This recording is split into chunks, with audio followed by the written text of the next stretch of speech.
요즘 사람들을 보면요, 마치 온몸에 힘을 꽉 주고 사는 것 같습니다. 말할 때도, 일할 때도, 사람들과의 관계 속에서도, 심지어 하나님을 믿는다고 고백하는 사람들조차도, 그리스도인들조차도 잔뜩 몸에 힘이 들어가 있습니다. 힘이 들어갔다는 것이 어떤 의미인가? 지면 안 돼. 남들보다 뒤처지면 안 돼. 남들보다 못 누려서는 안 돼. 남들보다 못하면 안 돼. 이런 생각들로 가득 차서 남들과 비교하며 온몸에 힘을 주고 버티면서 살아갑니다. 그리고 무엇보다 중요한 것, 절대 실수하면 안 돼. 그 생각이 우리의 마음에 사로잡히는 순간 우리는 나도 모르게 온몸에 잔뜩 힘이 들어갑니다. 사실 이 강단에 서 있는 저조차도 이 강단에 올라올 때마다 온몸에 잔뜩 힘이 들어갑니다. 실수하면 안 돼. 말씀을 잘 전해야 돼.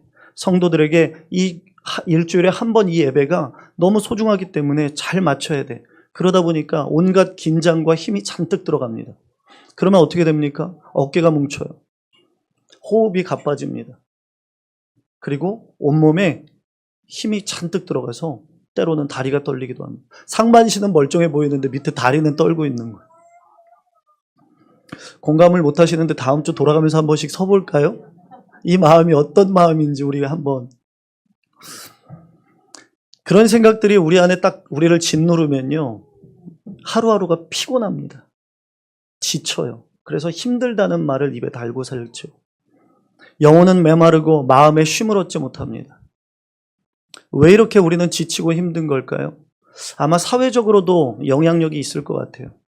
사회는 우리에게 계속 이야기합니다. 더 높은 자리, 더 많은 것들 누리고 남들보다 형편이 좋아야 되고 자녀들에게 물려줄 재산이 있어야 되고 내가 열심히 살아야 남들보다 조금 더 앞선 출발선에서 내 자녀가 출발할 수 있지 않아. 그런 마음에 그것들을 이루어주려고 내 능력과 내 의지와 내 노력으로 모든 것을 통제하며 성취하려고 몸부림칩니다. 그러니까 온몸에 힘이 잔뜩 들어가요. 그러니 내 의지와 상관없이 우리는 온몸에 힘을 주고 살아갈 수밖에 없는 사회적 현상 속에서 우리는 살아가기도 합니다.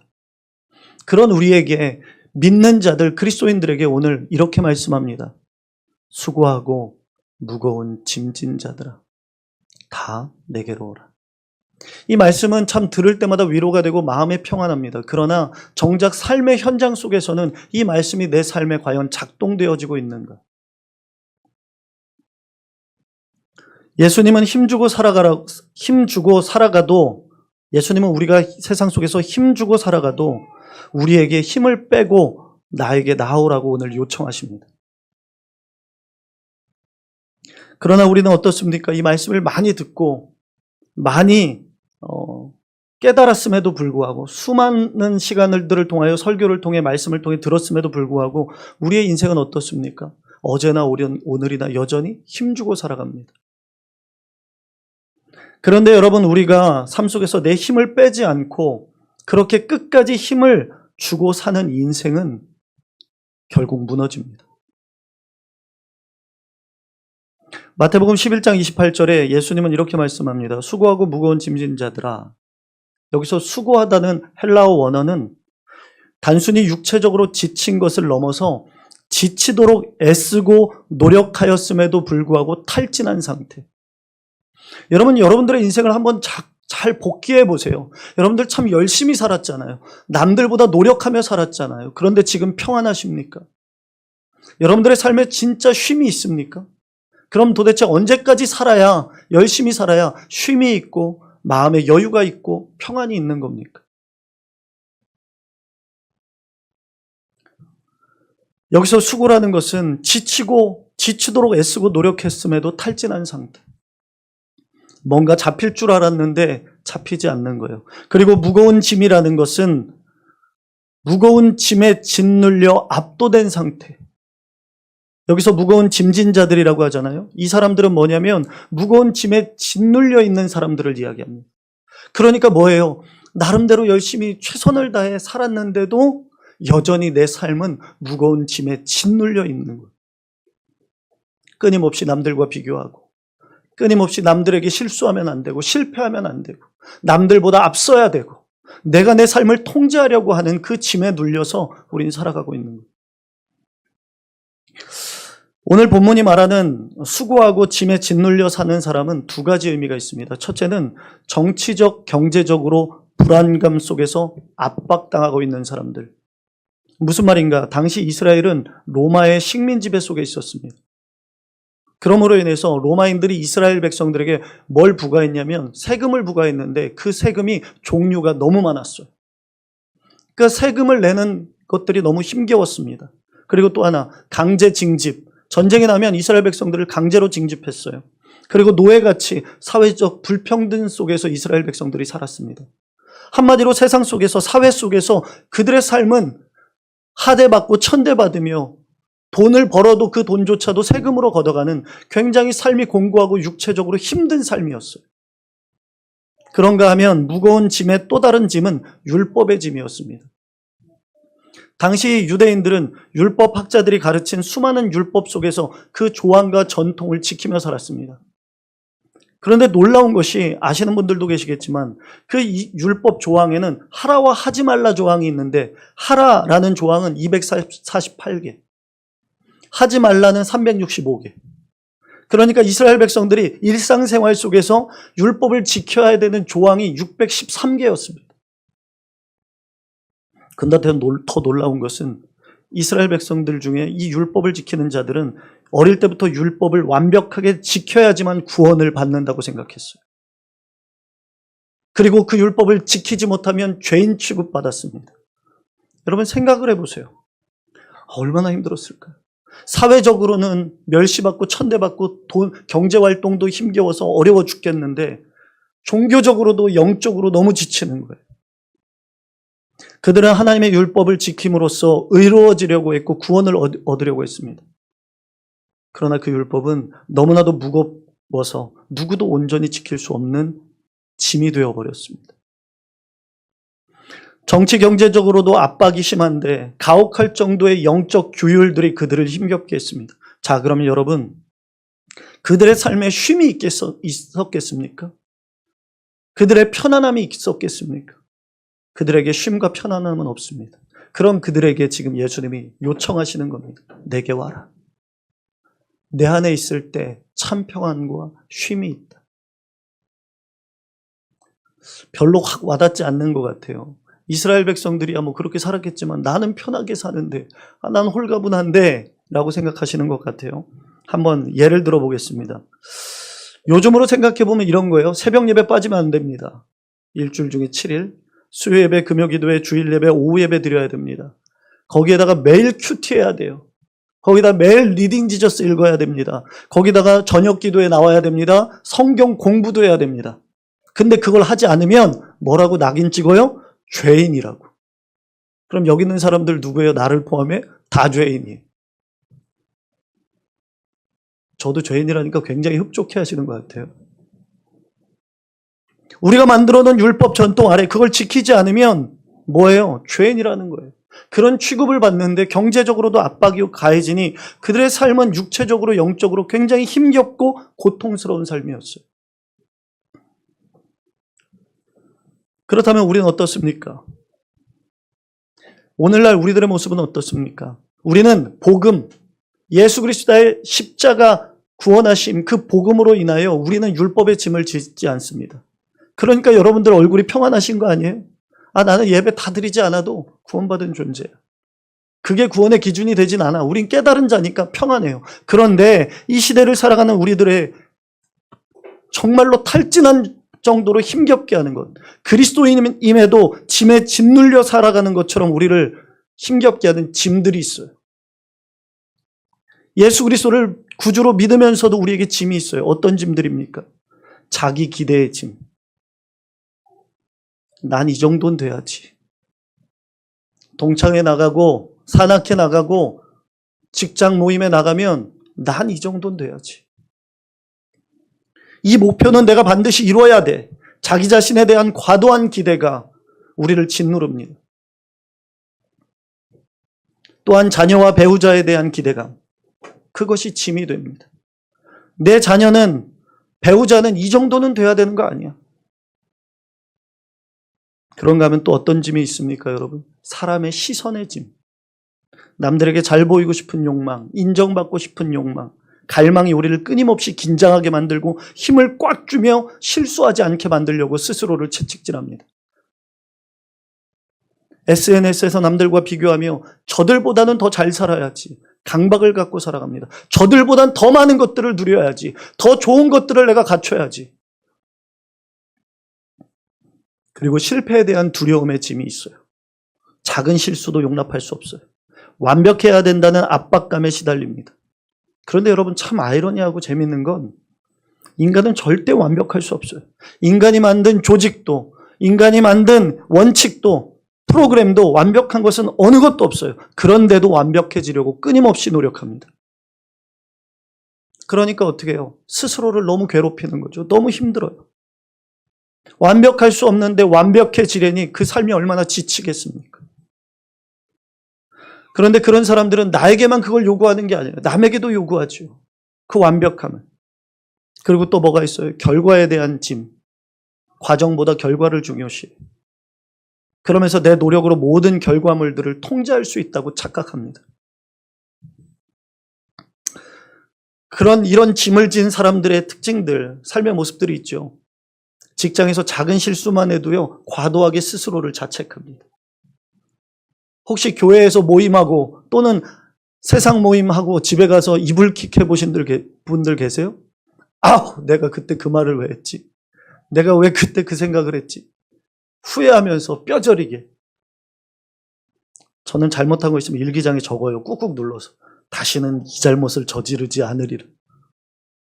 그게 이제 저의 짐이기도 하죠. 육아를 하는 엄마들은 어때요? 쓰러질 것 같으면서도 또 오늘 하루의 삶을 복귀하며 내일은 더 잘해야지 하면서 압박감에 시달려요. 시험 공부하는 친구들 어때요? 이 점수 아니면 내 인생이 끝이라고 생각해요. 그래서 이거 아니면 안 될 것처럼 영혼을 갈아 넣으며 시험 공부를 해요. 심지어 교회 안에서도 나는 더 열심을 내야 돼, 더 완벽한 믿음의 신앙인으로 보여야 돼 하면서 자기의 의로 가득 찬 신앙생활을 하는 사람들까지 모든 것이 짐이 되는 거예요. 그런데 모든 이런 삶의 공통점이 무엇인지 아십니까? 결국 모든 짐의 공통점은 내 힘으로 버티면 할 수 있다는 착각입니다. 그러니까 온몸에 힘이 들어가는 거예요. 여러분, 살아온 인생을 잘 살펴보세요. 정말로 여러분들이 열심히 최선을 다해 힘주고 난 인생이 여러분들 지금 살고 있는 인생입니까?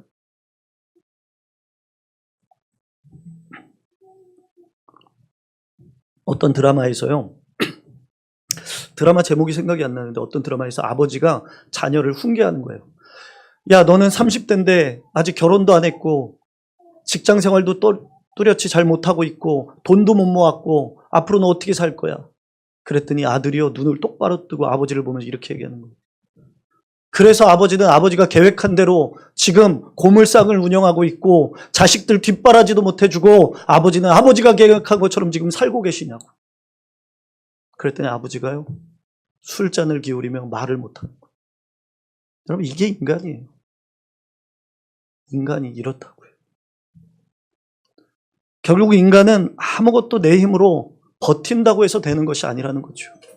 온 몸에 힘을 주고 살아도 내 힘으로 되는 것이 아니라는 거예요. 초등학교 1학년 아이가 글씨를 쓰는데요, 글씨를 또박또박 써야 된다는 생각에 연필을, 한 번쯤 그런 경험 있지 않으세요? 연필을 꼭 잡고 정자로 글씨를 써내려가요. 노트가 구멍이 날 것처럼 그냥 힘을 꽉 주고 쓰니까 손에 경련이 날 만큼 긴장한 채로 글씨를 쓰니까 글씨가 삐뚤빼뚤해요. 그리고 연필 심은 뚝뚝 부러져요. 그럴 때 선생님이 다가와 묻습니다. 너 왜 이렇게 세게 힘을 주고 글씨를 쓰고 있어? 그랬더니 이 아이가 그래요. 힘을 안 주면 글씨가 안 써질 것 같아서요. 그랬더니 선생님이 이렇게 말했대요. 힘을 빼야 글씨가 예쁘게 써진단다. 네가 이쁘게 쓸 수 있다고 믿고 연필도 믿어봐. 그리고 자연스럽게 쓰려고 애써봐. 이렇게 선생님이 얘기해 줬대요. 이 이야기의 요점은 뭘까요? 우리가 인생이라는 연필을 너무 새겨지고 살아가고 있고, 그래서 내 삶이 조금 더 무너지고 엉망이 되는 것 아닐까라는 거예요. 그렇게 믿음의 사람들은 힘을 빼야 된다는 거죠. 힘을 뺄 때 하나님의 손길이 우리의 삶에 아름다운 그림을 그리실 줄로 믿습니다. 그게 믿음의 사람들의 삶인 거예요. 여러분, 힘을 주면 줄수록 깨집니다. 무너집니다. 지나친 힘은 경직을 만들고 경직은 결국 파괴하고 맙니다. 내 힘으로 쌓아 올린 탑은 반드시 무너집니다. 왜냐하면 우리는 유한한 존재이기 때문입니다. 우리의 노력과 의지는 한계가 분명히 있습니다. 이 사실을 인정하지 않고 계속해서 내 힘으로만 살아보려고 한다면 우리는 결국 영적으로, 육체적으로, 정신적으로 무너지고 맙니다. 제가 전도사 시절에 교회에서 청소년부를 담당할 때 일입니다. 첫 사역지여서 정말 열심히 노력했습니다. 밤낮 가리지 않고 뛰었습니다. 물불 가리지 않았습니다. 담임 목사님이 죽으라고 하면 죽는 신용까지 하며 사역했습니다. 토요일 아침이면 아침부터 저녁까지 아이들을 모아놓고 성경 공부를 하고 그 아이들의 성적 관리까지 했습니다. 만약에 임원 아이들 중에 성적이 떨어지면 너희들은 교회에서 임원하지 마라. 봉사하지 마라. 왜 그러냐면 기억하실 거예요. 옛날만 해도 교회에서 봉사하는 애들이 교회 봉사거리가 없는데도 어디 와요? 교회 와요. 와서 시간 때우고 계속 뒹굴뒹굴 먹고 놀고 장난치는 거예요. 그러니까 부모 입장에서 공부도 못하는 게 어디가 있어요? 교회가 있어요. 맨날 교회가 노는 거예요. 놀이터인 거예요. 그러니까 교회를 안 보내시려고 해요. 그래서 제가 아이들의 성적 관리까지 했어요. 다행히 아이들이 잘 따라와 줬습니다. 그래서 아이들을 더 몰아치면서 사역을 했어요. 그렇게 1년이 지났을 때 청소년부가 2배 성장했습니다. 당시 30명이었는데 60명의 아이들이 되었어요. 그걸 보면서 제가 스스로 대견했어요. 아, 내가 미친 듯이 노력하고 열심히 하고 힘쓰니까 몰아붙이니까 되는구나. 분명 이건 내가 열심히 해서 만들어낸 결과야. 그렇게 자부했어요. 그래서 누가 물어보면 야, 우리 청소년부 2배 됐어. 자신 있게 이야기했어요. 그리고 교회에서도 인정해 줬어요. 그런데 1년을 마무리할 때쯤 아시는 분들도 계실 거예요. 나중에 기회가 되면 다시 한번 얘기해 드릴게요. 재밌는 이야기인데 그 교회에서 귀신 사건이 벌어졌어요. 수련회를 갔는데 7명이 귀신이 들린 거예요. 전도사 초년생이 나도 무서워 죽겠는데 귀신이 나보러 귀신을 내쫓자고 7명을 붙들고 그 당시 부목사님이 같이 기도하자는 거예요. 아, 나도 무서워 죽겠는데 귀신 들린 애를 잡고 기도를 하라는 거예요. 아무튼 그런 사건으로 인해서 제가 굉장한 스트레스를 받았습니다. 그 사건이 한 3개월, 4개월 지나갔거든요. 그 기간 동안 그 교회를 도망치고 싶었습니다. 벗어나고 싶었어요.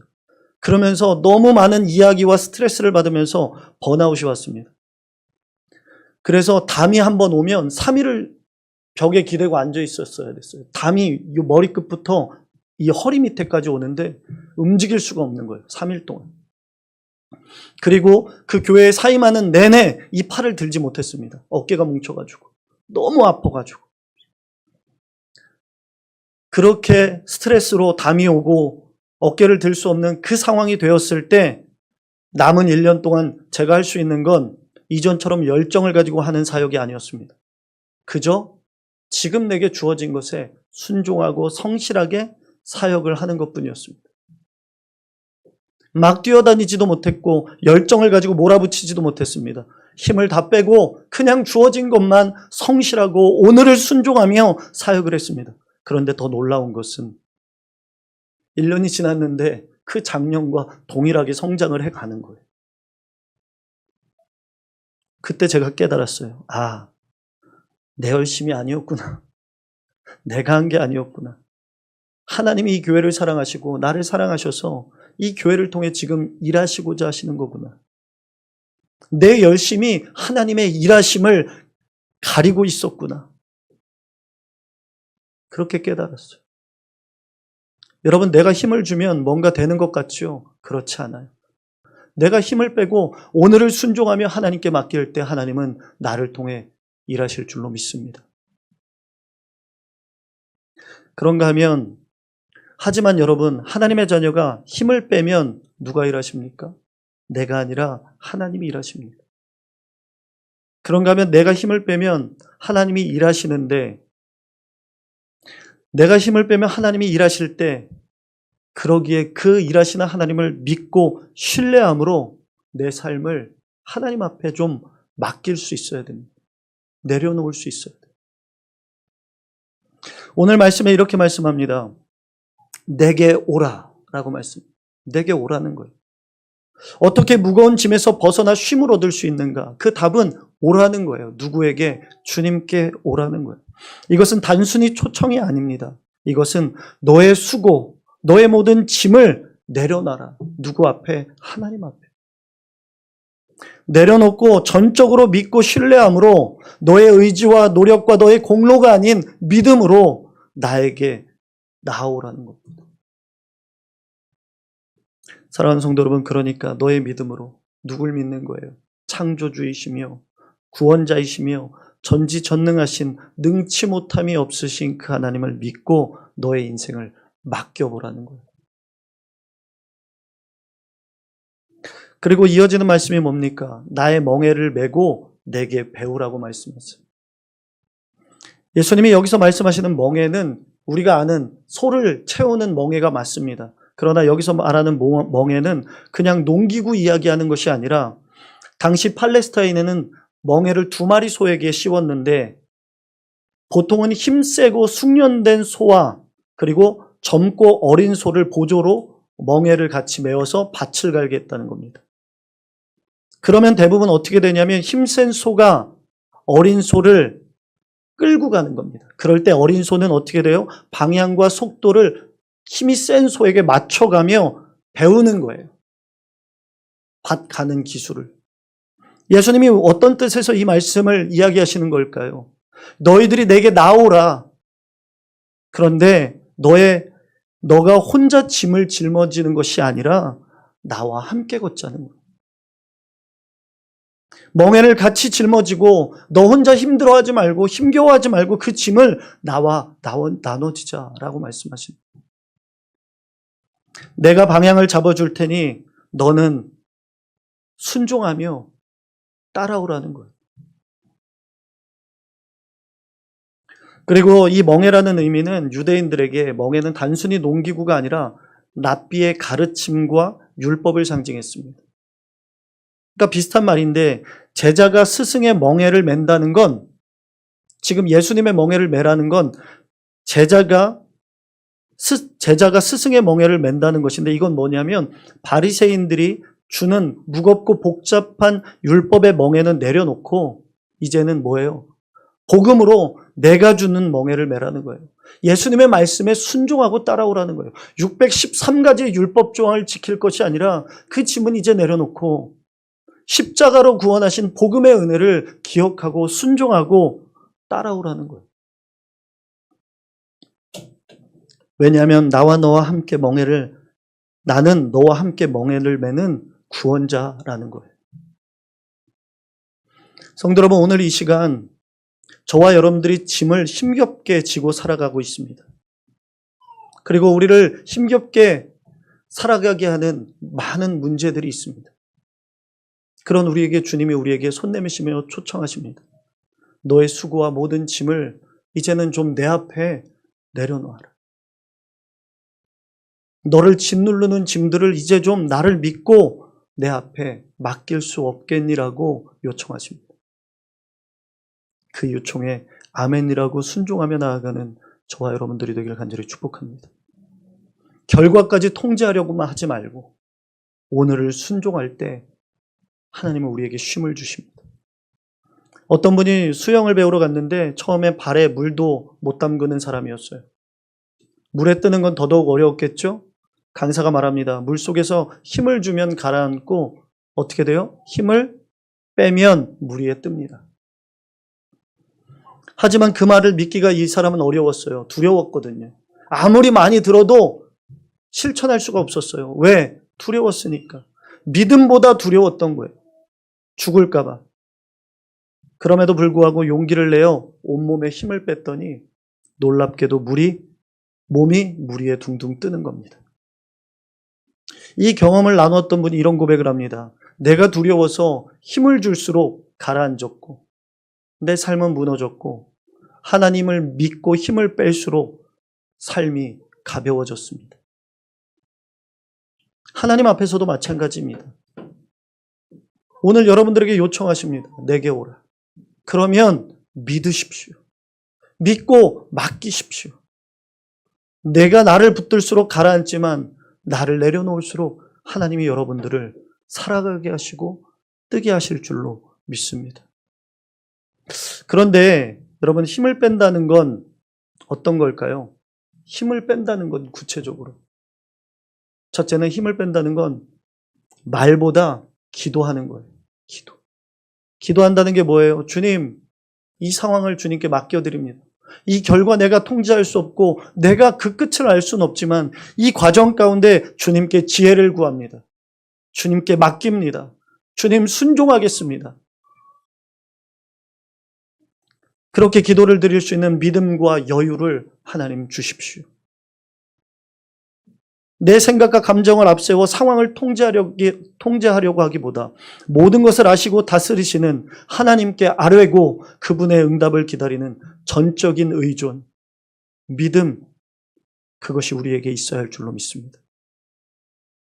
그게 힘을 빼는 거예요. 그리고 또 한 가지 힘을 뺀다는 건 결과를 내가 만들려고 하는 대신에 하나님께 결과를 맡기고 오늘 주어진 이 하루 가운데 순종하며 사는 겁니다.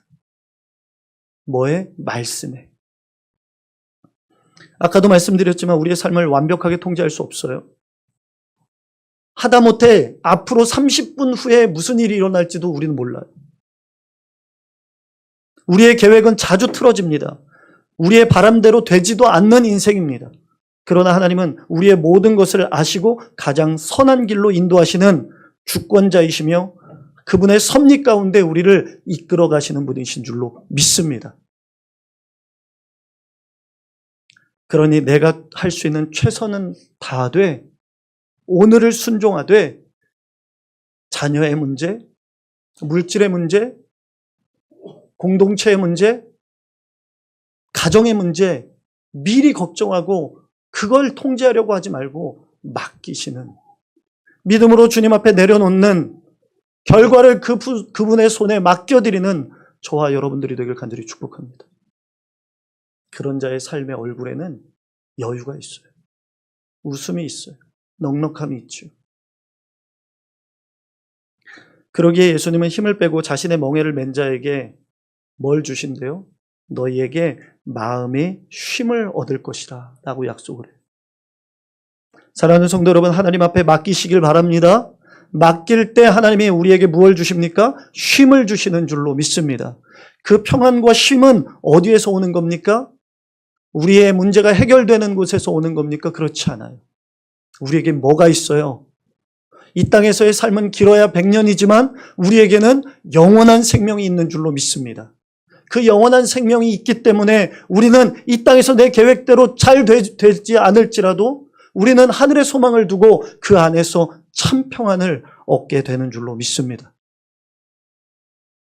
비록 오늘은 내 짐 때문에 지칠 수도 있지만 그 짐을 주님께 내어 맡기면 주님은 영원한 생명 안에서 오는 참 평안과 깊은 은혜와 쉼을 누리게 하실 줄로 믿습니다.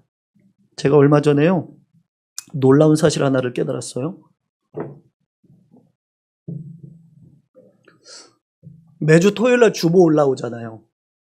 보시죠? 블로그와 밴드에 주보가 올라와요.